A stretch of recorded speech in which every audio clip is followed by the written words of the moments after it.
Good evening, everyone. We are Farah and Adam Nachmani, and it is our privilege to serve as chairs of the Philadelphia New Leadership Division and our pleasure to welcome you this evening. The division hosts events like this, hoping to engage new young investors to not only buy Israel bonds, but also to become the next generation of Israel bonds leaders. We ask those of you who have supported Israel bonds for many years to encourage your children and grandchildren to join us in helping to continue this vital effort that helps to develop every aspect of Israel's economy. We want to acknowledge the presence this evening of Israel Bond's President and CEO, Israel Maimon, and also National Vice President for Sales, Stu Garowitz, and thank them for their unwavering support and for realizing the importance of new leadership. We want to also acknowledge Terry Herbsman and Jason Langsner, our National New Leadership co-chairs, whose enthusiasm for all things Israel bonds is unmatched. We want to thank them for their mentorship, support, and friendship. Our local new leadership has hosted a variety of events pre-pandemic, such as our annual Yom Ha'atzmaut Family Carnival, happy hours, lunch and learns, and evening receptions, to name a few. While it has been challenging planning events during the pandemic, it has also created new opportunities for virtual events that we can share with a nationwide audience. Today's event with Juliet Stein is one event that we thought had such broad appeal that we are glad you could join us in this event tonight. Juliet is president of WD Biotech, a biotech investment company dedicated to investing in Israeli alternative proteins and emerging sustainable food tech aimed at combating climate change.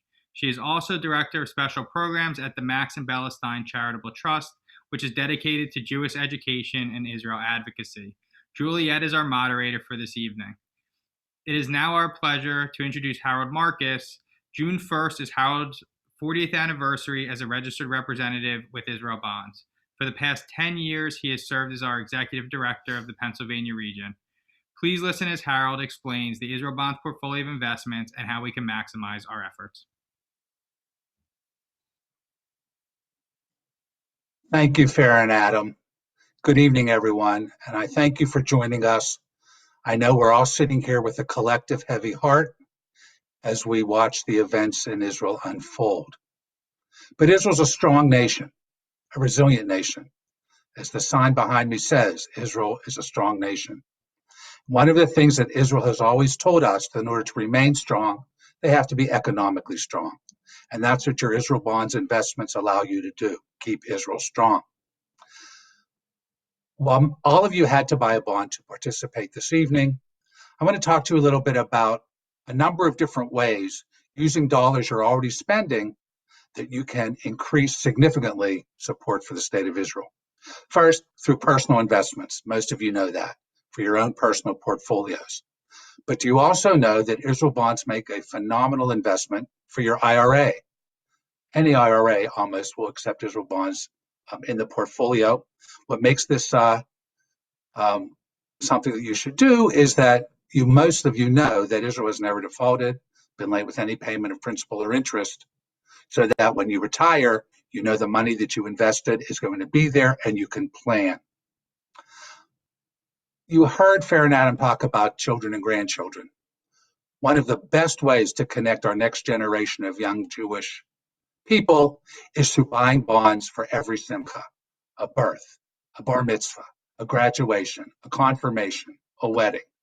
Because to tell the truth, our young people are going to get every single Amazon gift card they need, and they're going to get every electronic device they need. So it should be up to us to connect them to the state of Israel by acknowledging every simcha through an investment in an Israel bond. Another great way to make a statement is through saving for education for your children and grandchildren. I buy a bond every month for my granddaughter for her college education. She's 8. When she hits 18, she will have 18 years of Israel bonds that will be available for her to pay for her college education. Another topic I want to mention tonight is our double mitzvah program, where we encourage you to fulfill all of your charitable commitments with an Israel bond, Jewish and non-Jewish charities alike. I would tell you that some offices, like the Philadelphia office, we have a partnership with American Friends of Mogen David Adom. We are $10,000 away from $100,000 in bonds donated to buy an ambulance, which right now is extremely needed.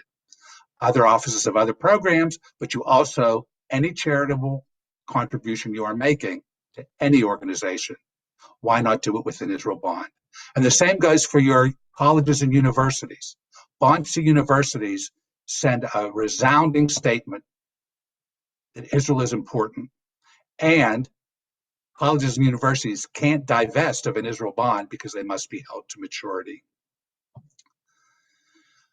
I can't imagine living in Israel and having the threat over our heads every day that Israeli citizens face.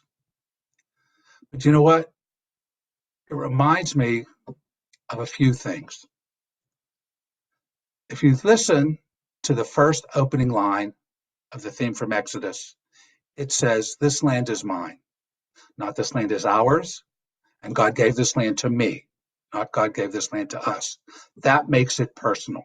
God gave this land to me to protect and defend.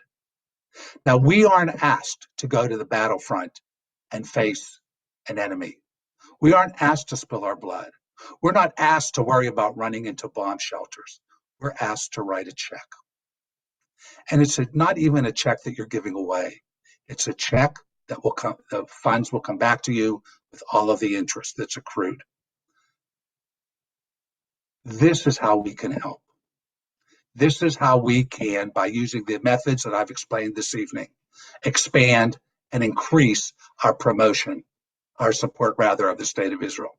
Another thing I would like to ask you to do, besides your own investments, for your IRAs, for your personal, for your simchas, for educational funds, or for a double mitzvah program, is to encourage your family and friends to invest in Israel.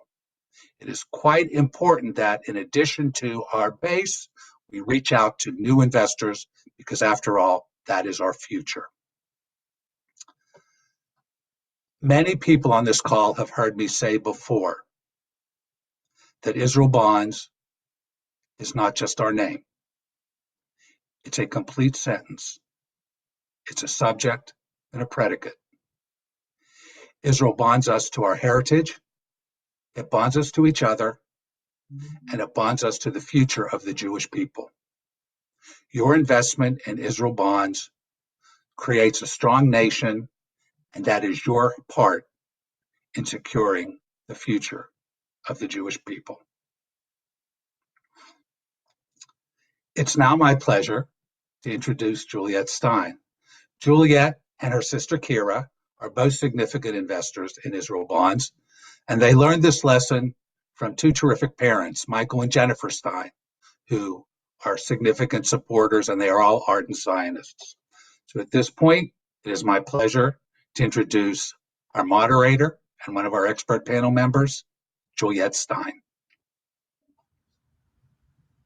Hi, thank you, Harold, and thank you everyone for tuning into this topic, for being engaged with this community and with Israel Bonds. We all really appreciate it.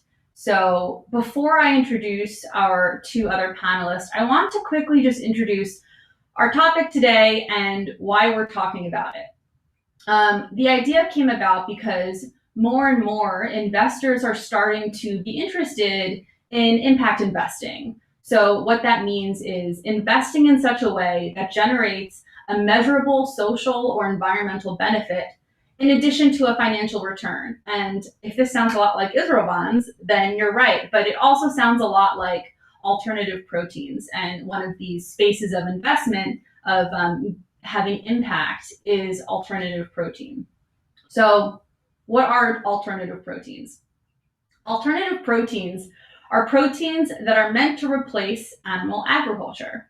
I hesitate to say that they're meant to replace animal products because insects are included in alternative protein investments. So I don't know if you guys have seen the upsurge in popularity of insect flour or insect snacks.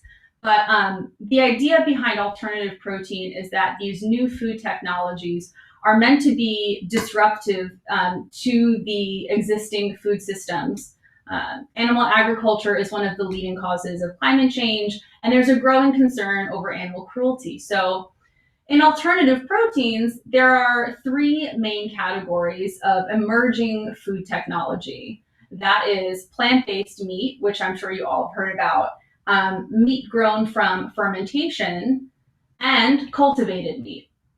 You could argue that fungi is a fourth category, and as someone who went to graduate school for botanist, I know that technically a fungi is not a plant, but for the sake of simplicity, we'll include fungi, or aka mushroom-based products, in plant-based meat category.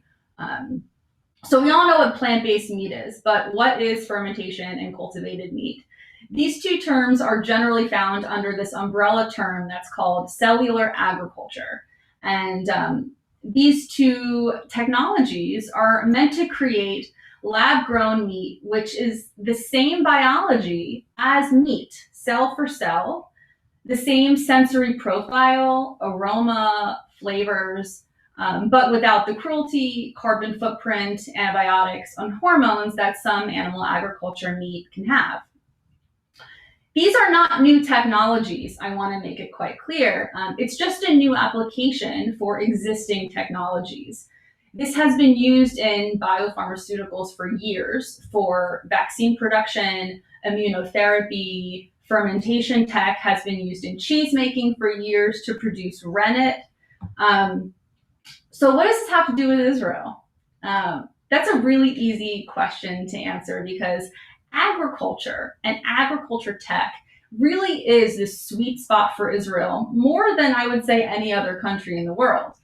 Israel invented the modern drip irrigation technology in the mid-20th century to transform the desert basically into fertile farmland. And every single university in Israel has an agriculture program, degree, and faculty. So for a country that's basically the size of New Jersey, Israel has over 100 alternative protein companies, including 50 alternative meat startups.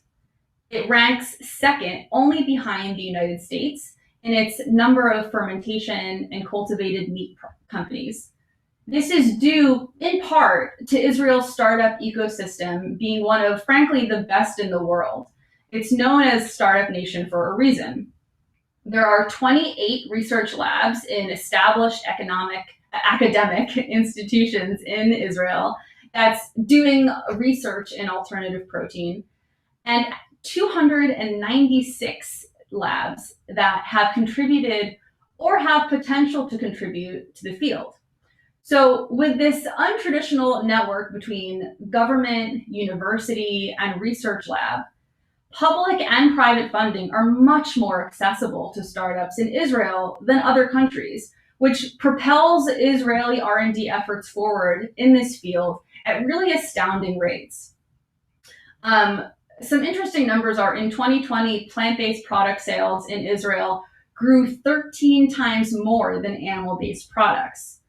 Plant-based milk in Israel accounts for 13% of the total milk market.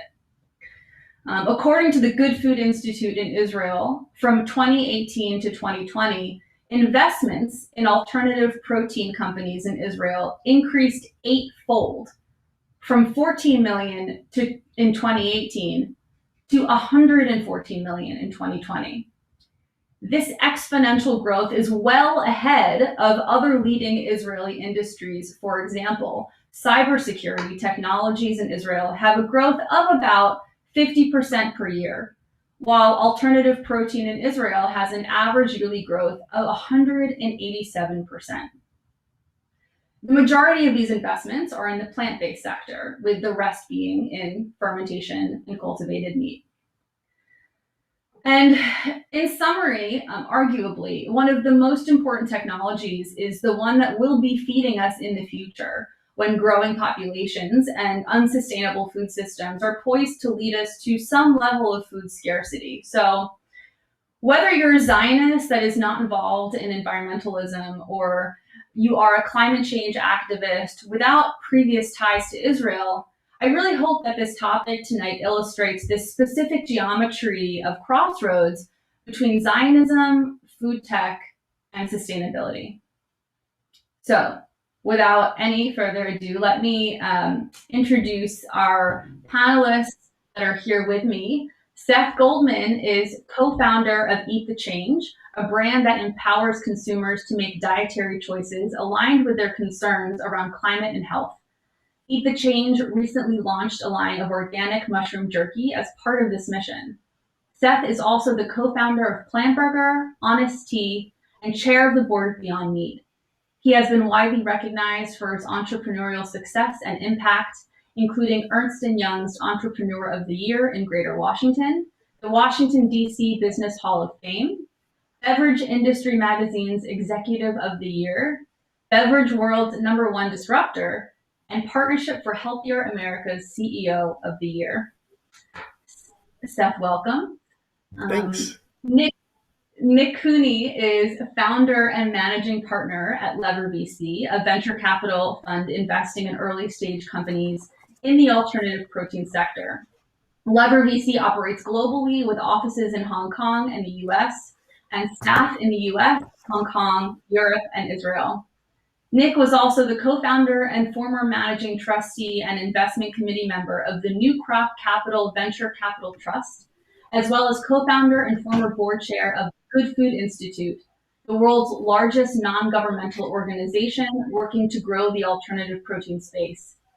Nick has invested in over 40 alternative protein deals around the world, including Beyond Meat, Memphis Meats, and other market leaders with a combined value of over $7 billion US. Entrepreneurs and startups interested in connecting can find them at levervc.com. So, welcome Nick, welcome Seth.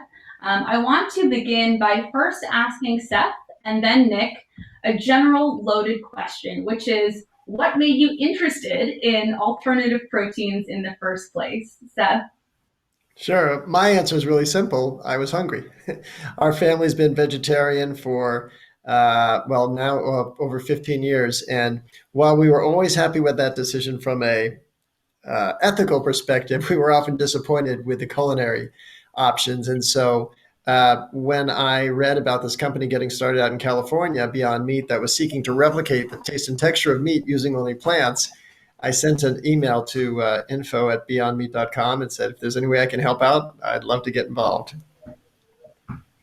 It was just that easy. Wow. That's how it happened. Thank you, Seth. Now, Nick, I'm going to throw this loaded question at you.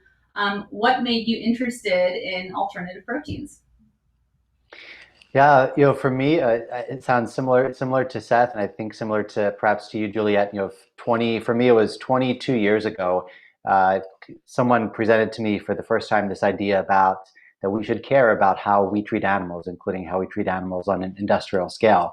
So I went to the library, read the 2 books they had on animal issues, saw for the first time some of the downsides and harms caused by industrial animal agriculture, caused me to become vegetarian myself, and then started getting involved in the space a few years later after graduating from college. You were mentioning earlier about some of the reasons that Israel has really been a hub for this alternative protein space. And I think in addition to everything you noted, one other reason is that there has been an increasing number of folks in Israel that have had the same realization or viewpoint over the past 3, 4, 5, 6 years. And that's really stimulated a number of great entrepreneurs to decide to launch companies in this sector there. So yeah, that's my background and how I initially got involved in the space. You know what, it's funny, I'll just add as I heard Nick talk, because I actually got involved in vegetarianism from a Jewish context. It was at our son's bar mitzvah. His Torah portion was Re'eh, and it talks about, the kosher preparation of meat. And it talks about how you should spill out the blood. You shouldn't eat the blood, for the blood is the life. And our son said, well, if you're concerned with, not eating the life, then no, don't kill the animal. And if you can meet your dietary needs without killing an animal, why wouldn't you try to do this of our family's vegetarianism? Wow, I love that story. I'm a Times of Israel blog writer, and I write about the intersection vegetarianism and Judaism. So I really appreciate that. And kind of as we're on the topic of our personal motivations, I have a question more about consumers, and this is to both of you. Nick, in your book Veganomics, you cite a number of surveys that study basically the motivations of people who switch to vegetarianism. So in 2002, 50% claimed their motivation was health, with only 4% saying their motivation was the environment. But just a couple years later, in 2005, 28% claimed it was for health, and 10% claimed it was for environment. So I guess my point, and this also was during like the emerging boom of the green, of having it be cool to be green, and having it cool to be eco-friendly. And so my point is that there seems to be a continuing motivational shift, and agree or disagree, that's continuing to today, that more people are realizing the environmental effects of animal agriculture, and with the increased accessibility of plant-based junk food, means that health is less and less a priority and less like a claim that we can have.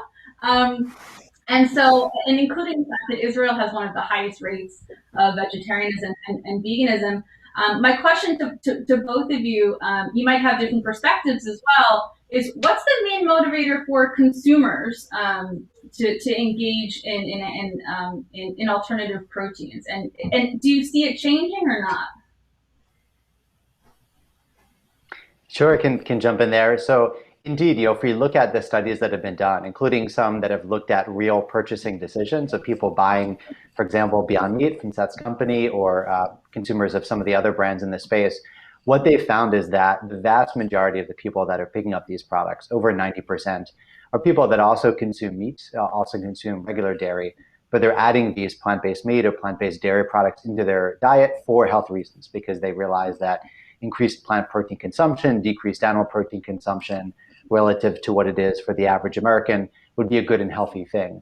And that remains the case, but you're absolutely right that if we look at those surveys of consumers over the past 3, 5, 8, 10 years, there's been a steady and significant increase in the number of people who are now motivated by sustainability reasons. I mean, it simply is the case that producing a plant-based meat or dairy just requires far, far fewer resources, less land, less water, less energy, in addition to those health and other benefits. And so as consumers are voting with their wallet or making decisions with their wallet more and more around sustainability, certainly that's extended to food as well. And certainly that's motivated part of the increased consumer interest and sales in this category. I have a little bit of a different take on this. I mean, I do think, certainly health and environmental awareness are growing. But I actually, looking back 10, 20, 30 years ago, there were a lot of and they tried it for a year or two, and then they lapsed because the taste was never good enough to keep them there. And so I think the biggest change today is that now you can have the option to eat plant-based and without sacrifice. You don't have to go from eating a juicy, delicious steak to eating what Stephen Colbert calls a bar coaster soaked in MSG. It's not you can actually go from having a delicious, juicy burger to having a delicious, juicy burger. Just one is from an animal, one is from plants. And that is the biggest change. So I don't think, if we look 5 years out, I don't think you're going to see a dramatic number more vegans or vegetarians in our population. But I think you will see far more plant-based meal occasions enjoyed by people. And I think so from a theory of change perspective, I think that's actually a more powerful, more lasting, and I think you're going to see less, lapsed vegans or vegetarians too, because it's so much easier to pursue now.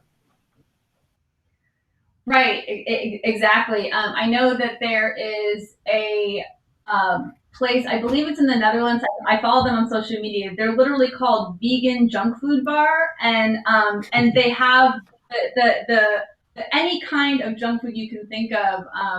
And I know what you're saying when it's you don't have to sacrifice one for the other anymore. And hopefully that continues into the future. Now, I know both of you are involved in investing as well, and investing in the alternative protein space. And my question, we're talking about motivations, and my question for you is, does it matter if your limited partners are mission driven and mission aligned, or does it not really matter? Either one, maybe Nick, you can. Sure. Happy to speak first. Yeah, so our fund, Lever VC, we're a fund, early stage venture capital fund focused 100% on this alternative protein space, investing globally, including in the US, including Israel and beyond. For us, our LPs, the investors in our fund, really there's a range of backgrounds. I would say most of them are not motivated by any concern about the positive impacts. They view it as being a huge financial opportunity in the space, and they want to take part. That includes a variety of family offices, and it also includes some large corporate investors that see business development opportunities in the space. But we also certainly have some LPs in the fund that are very motivated by the impact that this sector has, that see both the huge financial potential and what's happening now in the space, but also realize that, hey, this is a great opportunity to both get a great return and also drive really positive progress at the same time. So we have a mixture, and we're happy to have both types at the table. For me, I'd say kind of similar. So for me, I'm personally motivated. It's because of the belief in the positive impacts of the sector that I do this work. And at the same time, our fund is a returns-driven fund, and that's what we make decisions around. So I think we're happy with both, and there's plenty of room for both types of folks and investors. Yeah, and I just to add on, and New Crop Capital and Nick were early investors and beyond. I mean, it was really important and gratifying to have their support, because those early investors are the ones who are the most patient, that will give you the to sort of figure out just how to scale our product. But to really, take these businesses to scale, you need other investors as well. So, if we're totally fine if somebody comes in just because they think there's a good financial opportunity, and that was certainly the case at Honest Tea as well. These businesses have to make sense as a business, and so I don't want anybody to invest in our business just because they think we're doing noble things but don't think it's worthwhile. I believe, when we build these things, they should have to be. Because if it's just a novelty, then it's not going to endure. So I want people to agree with me. This is a long-term opportunity, and they think there's opportunity to build something. I sympathize with that, and I agree, especially since I've had a lot of conversations with startups, a lot in Israel recently, and every single entrepreneur says that they have created something that is going to change the world, and some of their ideas are wonderful, are creative, are genius. But if you don't have the business savvy, if you don't have the scale up plan, if you don't have the right team, then it won't go anywhere. And so as strange as it is, just because I am mission aligned with a founder of a startup that wants to change the world with their plant-based meat or their fermented meat, I have to really break them down a little bit and say, well, you're a business person too, and in order for this to last, you have to think like a business person sometimes. And along that note, it's interesting in this alternative protein space, especially in Israel, when there are a ton of startups and they all want to do good at the end of the day. And Philly-based banker Betsy Cohen actually described Israel's tech as outward-facing, meaning that Israel doesn't really create tech to hold and to harbor. Israel creates tech for the world. And a strange discomfort I think that people have when we're on this topic is like the coexistence of doing good and making a profit at the same time. And people sometimes forget that, like, the point of metal straws is making a profit, and the point of compostable takeout containers is making a profit. So do you ever feel a conflict between making a positive impact and financial return? I'll ask Seth first, and then Nick. I don't feel a conflict. I mean, sometimes it takes longer or it's harder to figure it out. So, at Honest Tea, we were the first to make fair trade bottled tea, and we, got a lot of positive feedback and felt really nice that we had this connection with our communities where we could invest back into them. And we asked ourselves, well, could we do this with all of our varieties? And the fact was, we we couldn't be a viable business and do that. And so rather than sort of do it all in 2003, it took us 8 years. So it's just really a question of timing before you get to fully realize your impact. But I don't see it as there's not a contradiction there. Great. Nick? Yeah, I mean, I think if we were talking about business as a whole, I think certainly there's areas where there are trade-offs between those two things. I think one of the great things about this space that we're having a conversation about today, the alternative protein space, is that, you know, by and large, there's a very, very strong correlation between those two things. The more that the companies and products in this alternative protein space get market share and shift consumer market share away from conventional animal protein, it's a purely, nearly purely good thing. Good for health, good for animal welfare, good for sustainability. And so that profitability and that positive impact really go hand in hand in this sector, which for me is certainly one of the reasons that attracted me to doing the work that we do in this sector. Great. And I think along this same theme, I have found that sustainable eating and what even is sustainable, because I find that word to be really legally unregulated and used everywhere. But sustainable eating isn't just about lowering your intake of animal products. I know that Honest Tea has been really outspoken about its decreased use of conventional sugar. Another example, for instance, is pea protein, which is not hexane extracted, while soy protein is. And so when you think about alternative protein companies that are like announcing health benefits, and more recently the rise of plant-based products and the health claims that come along with them, are there other factors like sugar or palm oil or other ingredients that you find of equal importance to avoid? And I think my question I'm coming down to is, should we look at plant-based products with the same critical eye that we give animal-based products? Well, yeah, man, I think it's a continuum, and you can certainly look for companies that are on that journey and continuing to improve.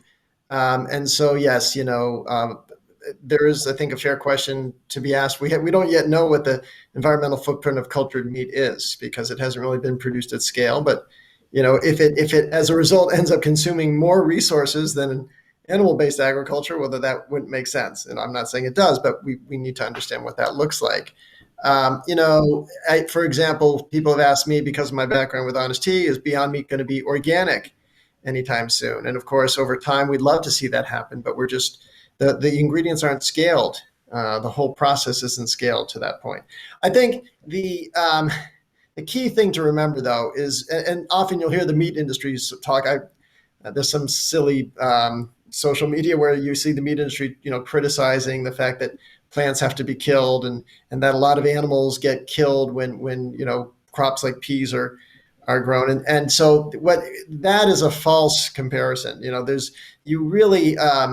can't even compare. If they were on the chart, they wouldn't be on the same chart. They'd be in different solar systems if you were to compare animal-based agriculture versus plant-based agriculture from a sustainability perspective. And, there's some efforts to paint certain industries or certain meat producers as, more sustainable, but the differences are literally, it's not of like percentages. It's X, it's 10X or, 20X differences. So, I think they really are just different, totally different footprints, and it would be a false comparison to start talking about meat or animal-based agriculture being in any way comparable to plant-based from an environmental perspective.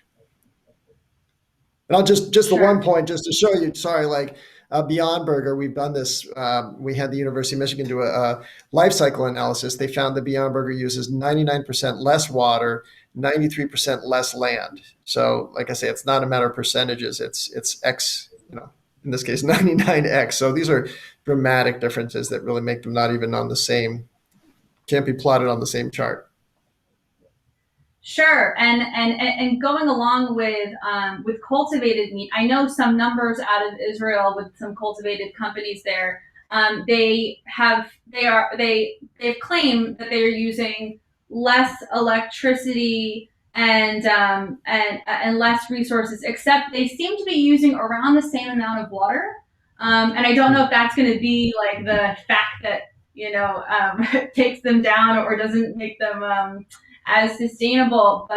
But you make a good point in that if there are sustainable startups in Israel that are creating alternative proteins, but say they're growing algae. And if you're growing algae and if you have algae farms in a desert, the sustainability metrics are not going to look like they would in Philadelphia or in Massachusetts because of the water consumption. So I think it's interesting that the amount that a company consumes really has a lot to do with where the company is located and then how we put our judgments on that. Nick, please.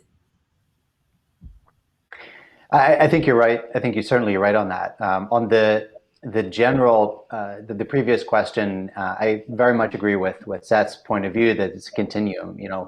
Seth spoke about the environmental differences there. I think it's the same thing if we look at on the health side of things. So if you want, certainly Beyond Burger Beyond Meat could take out all the fat from the burgers and all the sodium, and that would make it healthier, but no one would buy it. And so if you look at the benefits that you get from people consuming the products, you have to look at the whole suite of benefits and realize that there are trade-offs. You can't optimize 100% for everything, so you have to pick that balance. And I think when you look at all those things together, the health impacts, or if you look at the health impacts as a whole, or if you look at the environmental impacts as a whole, and certainly if you look at the animal welfare impacts as a whole, in any one of those, there's just dramatically better impacts from plant-based meat and dairy than to the conventional version. Yeah. So Seth, I want to actually ask you a question about mushroom jerky. So one of Eat the Change's product is an organic mushroom jerky. And as alternative proteins continue to accelerate, I find that marketing is probably going to have an educational component, even if it's subtle. I find that when I speak to startups in Israel that are using novel proteins, either entirely new proteins or proteins that people aren't exposed to, I ask about, well, how are you going to market this? How are you going to get people interested or excited in buying your product? For instance, in Israel, there's a company called Green Onyx, which uses duckweed. There's another Israeli company called More Foods that use oil cake, which is a leftover product from the oil production, and they create beef slices with it. And you are using mushrooms to make jerky. So do you find that there's a hurdle, even a really small one, that some hesitant consumers need to overcome to be open to these new types of food or new types of preparations of these foods? Or do you find that consumers are pretty generally avid and open about it?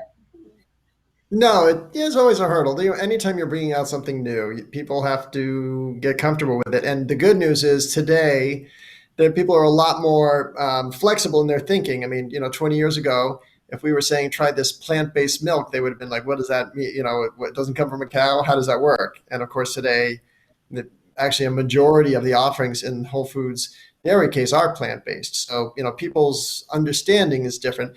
That said, you still have to get them comfortable. And the easiest way to do that is to let them taste it. And one of the there's so many reasons we're glad this pandemic is nearing its end, but one of them is we get to go back into stores and do tastings. And so this summer, Eat the Change has scheduled dozens, even hundreds of tastings where we'll just give out samples, let people taste it. And people they get it more easily now. You don't have to start explaining, well, this is a jerky, but it's made from mushrooms. They can just taste it and say, okay, I get it. So tasting is by far the biggest and most effective way to get people comfortable with something like this. Nick, I'm interested in bouncing this question to you because I wonder how you handle startups that have a very new, exciting, novel product, but you really need clarity on how it's going to enter the market. And I have found that a lot of answers to that question is it's going to be offered at fancy restaurants at first. So it's kind of this coveted new expensive products, but that doesn't always hold weight all the time. So I'm wondering your experience with that. Yeah, so for the companies that we invest on the plant-based side, and we invest both in packaged plant-based meat and dairy brands that you can go out and buy at the grocery store, we also invest on the higher technology side of cultivated and fermented animal protein. But specific to plant-based brands, Indeed, I think the ability to market and sell the company and the products well is quite important. And certainly quality is one thing. So, for example, when we're looking at companies and picking which early stage companies we want to invest into, obviously how good it tastes is one of the primary things, right? For us, the litmus test is the company has to be in the number 1 or number 2 slot in terms of how good it tastes in their product category and in their very broad geographic region like North America or Western Europe or Israel or so on. But in addition to that, we look for companies that clearly know how to market the product and sell a brand to consumers, because it really does make a huge difference. I mean, there's a lot of reasons for that. There's plenty of peer-reviewed academic research just showing just how the presentation of food, what you call it, how it's packaged, etc., influences people's actual taste perceptions and also their experience of the food, and not in small ways, but in very significant ways. And then you add on top of that the fact that to get them to try it in the first place, if they're just walking down a grocery store aisle, will they pick it up or not, how the brand is marketed, how the packaging is, etc., that can make a huge difference in the number of people that pick it up to even give it a shot in the first place. We also see, and we've chatted with a number of other early stage funds that have done some deep quantitative analysis on packaged food companies, both in this space and more generally. And what they've found is, other than simply looking at sales and how sales of a company is growing, the other best point of data you can look at to predict how much and how quickly this company is going to grow is to look at their following and engagement on social media, especially places like Instagram. And certainly, if people love the taste of a product, that's going to fuel some of that. But part of it also is the way that the brand is being presented to the public. So yeah, I think to continue to increase the number of consumers buying these products, there needs to continue to be a very strong marketing effort to really show the benefits of these products, but also just the general marketing sheen that can help any category succeed with the public. Interesting. Thank you, Nick. And I think with that question, I want to ask a very forward-thinking question. So again, there's some really exciting food tech coming out of Israel. And one of the really exciting food techs for me is 3D printed meat. I find 3D printing fascinating. I think 3D printing food is fascinating. There's 2 companies specifically that I know of in Israel that are doing 3D printed meat, which is Savor Eats and Redefine Meat. There are 2 Israeli companies that are kind of leading the charge in printing alternative proteins. And this isn't only changing the game for food, but it's making this food kind of on demand and customizable. So I think Savor Eats is doing a burger, and Redefine Meat are doing steaks. And if you want your burger less fatty, more fatty, the flavor of garlic marbled in, you can do it. And this also makes food more accessible because you're not relying on the live transport of animals or shipping meat to and fro the slaughterhouse to the restaurant. And so 3D printing is really has me jazzed up. And so I want to ask both of you, what great food technologies are on the horizon? What makes a food technology great? Because I think we tend to get excited about emerging food tech for the sake of it and not really thinking about, why am I excited about this? I personally get kind of wrapped up in the wave of emerging tech, because this is just what I'm passionate about. But what makes food tech great, and what are you looking forward to?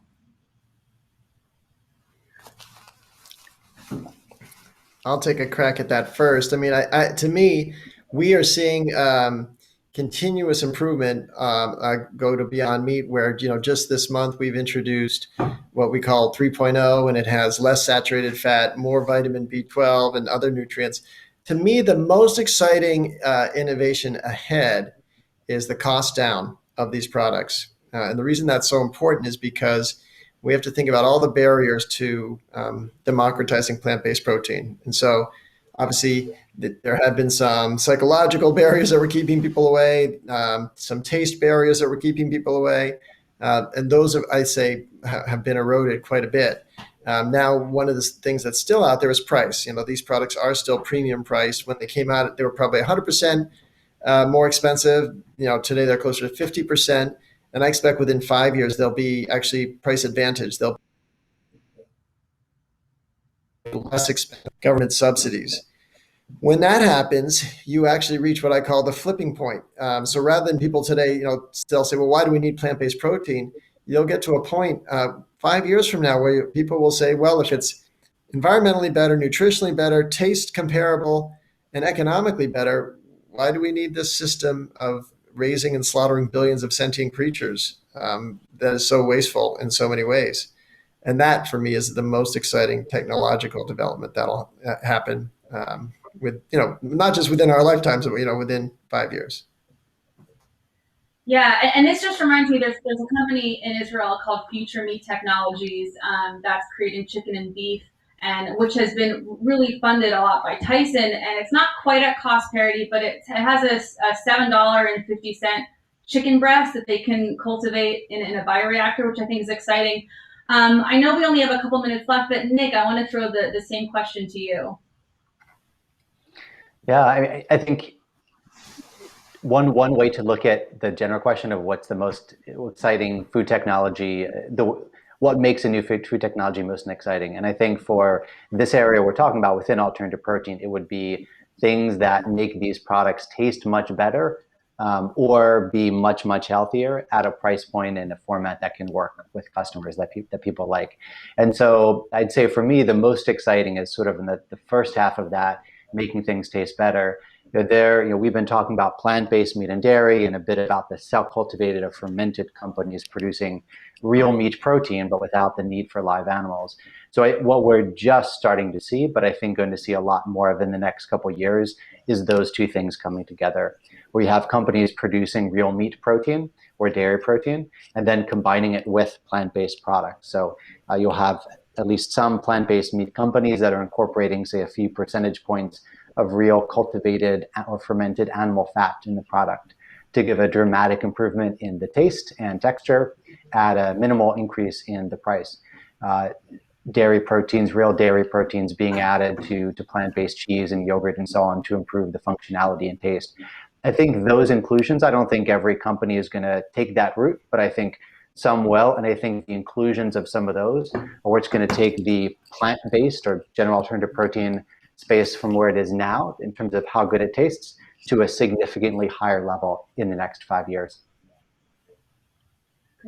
Great, exciting. I could talk about this all night, but I don't want to take up too much of everyone's time. I'm going to hand it over back to Harold. Thank you, everybody. This I found quite fascinating. And Juliet, seems to me only Israel could create 3D printing meat. I mean, I want to hear more about that. We are running out of time, but I have two quick questions. And I know if they take quick answers, but guys, make them quite short. Seth, first of all, how does this whole plant-based or alternative protein space fit into the kosher space? Yeah, very easily, because there's no, the plant-based is all plants, so there's no issue. All we have to do is make sure that the facilities we pack in, to the extent if they work with other meats, are segregating their products. But of course, any purely plant-based facility, which is usually where Beyond Meat is produced, all you need to do is, we work with the rabbis all around the world now, and so there's really no issue. Oh, great. Now, one last question. Juliet, we've listened to Nick and Seth tell us how they got into the space. So could you just briefly tell us what attracted you to this space and specifically how you connected to these startups in Israel that sound like they're doing incredible work? Sure. Yeah. So I've been involved in animal activism for about 13 years, and I studied botany in graduate school. So I became very interested in food systems in general. In addition, my father ran a microelectronics company for a number of decades and had just sold it. So he was thirsty to get back into tech and engineering and business. And I was interested in agriculture and ethical food consumption. And we are both very strong Zionists. So we kind of partnered to create a biotech investment company. And we were looking for sustainable startups aiming at creating like a disruptive product that basically removes animal from our food system. And I also have absolutely no shame. So I literally cold called and cold emailed all of these companies in Israel saying, I'm really interested in learning more about your product.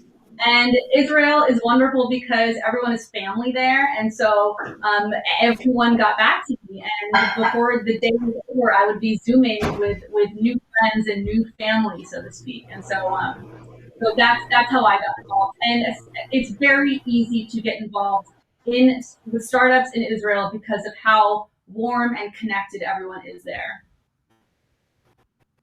And so I'm going to ask just one quick question, Nick. I don't want to leave you out. So how do you acquire clients who are interested in this space, or do they find you?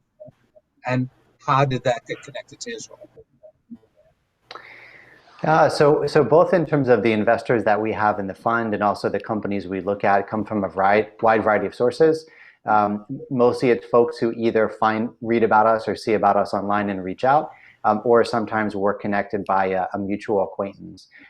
In terms of the tie-in with Israel, with the previous investment vehicle I ran, we invested in multiple companies in Israel, including some of the first cell-cultivated meat companies there. With Lever VC, we've got a venture partner in Israel. Prior to COVID, I was visiting Israel a few times a year for meetings. We have investors from Israel. And in addition to our global fund, our Lever VC global fund, we're also setting up with some partners in Israel an Israel-specific alternative protein and food tech fund that will be investing in these companies 100% in Israel. So, it's as has been covered in the call, Israel has really been a central hub for the development of this space, especially technology. So there's a lot of opportunity there. So that's how we're connected there. Well, I want to thank the three of you. As I said, this has been fascinating. And people who know me know I want to do some pretty bad puns. So I just want to thank you for giving us some food for thought for this evening. I hope all of you who have participated found this informative. Also remember that if you've listened to what has been said and what has been said previously about how you can invest in Israel and how you can increase your support of Israel, you certainly can contact your local rep in your local office, and we will certainly be glad to discuss the whole program with you. It's now my pleasure to turn the program back to Farah and Adam for some closing remarks. Thank you, Harold. We hope all of you found this evening as fascinating and informative as we have. Our ecosystem faces severe challenges, and it is comforting to know that Israeli technology is leading the way in finding alternative protein sources that will have a profound effect on our planet. Thank you to Juliet Stein, Seth Goldman, and Nick Cooney, whose vast knowledge and caring was evident during the panel discussion. May you continue your important work with much success. And thank you to everyone who participated. Your support of Israel through your Israel bond investment sends a message loud and clear that Israel is important to the Jewish people in the world.